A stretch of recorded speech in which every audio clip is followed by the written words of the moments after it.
আজকে আমি আপনাদের সাথে শেয়ার করব বেগুন দিয়ে টমেটো ভর্তা। তো এখন পেঁয়াজ রসুন দিয়ে আমি ভেজে নেব, তারপর কাঁচামরিচ দিয়ে দেবো কিছু, দিয়ে এটাকে আমি ভেজে নেব ভালোভাবে। এই তো এর মধ্যে আমি লবণ হলুদ সব কিছু দিয়ে দিয়েছি। এইভাবে এখন ভালো করে ভেজে নেব। তারপরে এখন টমেটো আর বেগুন দিয়ে দিলাম। তো আমি কেটে রেখে দিয়েছিলাম, এগুলো দিয়ে দিলাম, সব কিছু মিশিয়ে নেব এখন।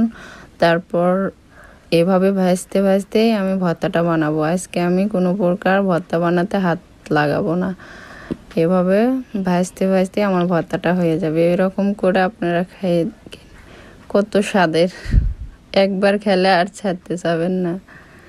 এই তো একটু ঢেকে দিলাম।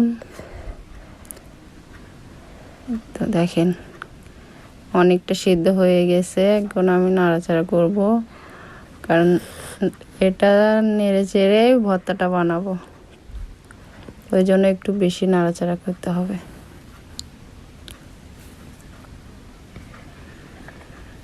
তো এই ভর্তাটা আপনারা অবশ্যই খেয়ে দেখবেন কেমন হয়েছে।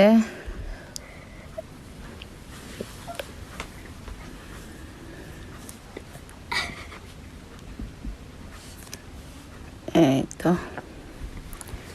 এখন আস্তে আস্তে তেল উপরে উঠে আসছে, এটাকে আবার একটু ঢেকে দেব।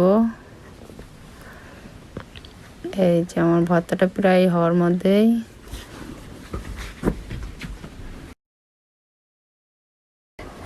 হয়ে যাবে। আপনারা অবশ্যই ট্রাই করে দেখবেন, এইভাবে ভর্তাটা বানিয়ে খাইয়ে দেখবেন কেমন হয়েছে, আমাকে কমেন্টে জানাবেন। এই তো দেখেন কত সুন্দর, দেখেই মন চাবে খেতে। আমার ভিডিওটা আজকে এই পর্যন্তই।